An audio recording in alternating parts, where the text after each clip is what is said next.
2026 பாஜக கூட்டணி ஆட்சின்னு சொல்லியிருந்தாங்க பாஜக தலைமை.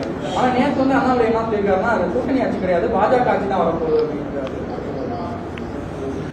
அண்ணாமலை எப்படியாவது அந்த கூட்டணியை குழப்பி அதை சிதறடிக்க வேண்டும் என்று கருதுகிறார் என்று நான் நினைக்கிறேன். அண்ணாமலை இல்லாமல் அப்படி ஒரு கூட்டணி அமைவது அண்ணாமலைக்கு பிடிக்கவில்லை.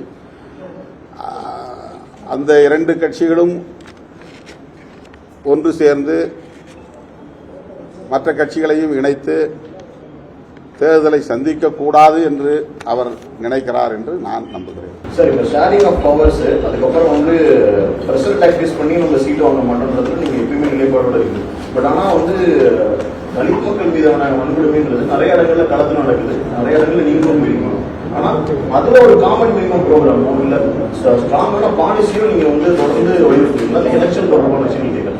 அது வன்கொடுமை தொடர்பான விஷயம் சரி, களப்பு திருமணங்களுக்கான பாதுகாப்பாக இருந்தாலும் சரி. ஏன்னா களத்துல அது பல விசிகா தோழர்களை பேசும்போதே அவங்க அதை வெளிப்படுத்தக்கூடிய ஒரு களநிலை. நீங்க சொல்லுவதை போல காமன் மினிமம் ப்ரோக்ராம் போடக்கூடிய அளவுக்கு அல்லது அது போன்ற ஒரு வலுவான நிபந்தனைகளை முன்வைக்கக்கூடிய அளவுக்கு சமமான வலிமையை நாங்கள் பெற வேண்டும். நாங்கள் சமமான வலிமையை பெறுகிற வரையில் இதுபோன்ற கடுமையான நிபந்தனைகளை முன்வைக்க இயலாது என்பது நடைமுறை சாத்தியம் ஆகியவற்றை கணக்கில் கொண்டுதான் முடிவு செய்ய முடியும். பிராக்டிக்கலா அது முடியாது. எங்களுக்கு அந்த ஐடியா இருக்கு, அதுல எங்களுக்கு ஒரு திட்டம் இருக்கு. ஆனால் இன்றைக்கு நாங்கள் இதுபோன்ற நிபந்தனைகளை வைத்து கூட்டணியை தீர்மானிக்கக்கூடிய அளவுக்கு இன்னும் வலிமை பெற வேண்டிய தேவை இருப்பதாக உணர்கிறோம். தமிழ்நாட்டில் சாதி அமைப்புகள் அரசியல் கட்சிகள் பேரணி நடத்தாங்கன்னு சொன்னாங்க. அருகாமையில் இருக்கக்கூடிய இந்த டாஸ்மாக் கடைகள்லாம் மூடுறது வழக்கமா வச்சிருக்காங்க. இப்ப நாளைக்கு விடுதலை சக்திகள் நடத்தக்கூடிய பேரணி செலுத்தி அந்த பாதையிலையும் டாஸ்மாக் எல்லாம் மூடப்படுது. இது எப்படி பாக்குறீங்க?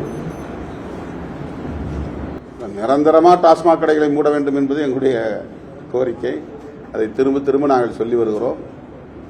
இந்த தேர்தலிலாவது திராவிட முன்னேற்ற கழகம் நிரந்தரமாக டாஸ்மாக் கடைகளை மூடுவது குறித்து ஒரு தீர்க்கமான முடிவை எடுக்க வேண்டும் என்று நாங்கள் வேண்டுகோள் விடுக்கிறோம். ஒரு டெம்பரரி க்ளோஷர் அப்படிங்கிறது ஒரு தற்காலிகமான நிலைப்பாடு. அதில் எங்களுக்கு எந்த உடன்பாடும் இல்லை. தமிழ்நாடு மட்டுமல்ல, தேசிய அளவிலே மதுக்கடைகளை மூட வேண்டும் என்பதுதான் பாதுகாப்பானது. காந்தியடிகளை நாம் தேசிய தலைவராக, இந்திய தேசத்தின் தந்தையாக ஏற்றுக்கொள்கிற நிலையில் அவருடைய உயிர்மூச்சு கோட்பாடுகளில் ஒன்றான மதுவிலக்கை பொருட்படுத்தாமல் இருக்கிறோம். காங்கிரஸ் மதுவிலக்கு கொள்கையை தீவிரமாக கையில் எடுக்க வேண்டும். தேசிய அளவில் அதற்கு ஒரு கொள்கையை அவர்கள் வரையறுக்க வேண்டும். இதனால் இளம் தலைமுறையினரின் ஆற்றல் சிதைகிறது. அவர்களிடையே இருக்கக்கூடிய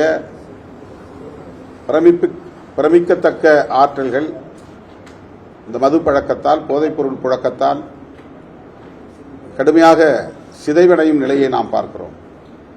எனவே ஒட்டுமொத்த தேசத்தின் நலன்களை கருதி மதுவிலக்கு கொள்கையை அனைவரும் சேர்ந்து உயர்த்தி பிடிக்க வேண்டும், அதை நடைமுறைப்படுத்த வேண்டும் என்பதுதான் என்னுடைய வேண்டுகோள், அறைகூவல்.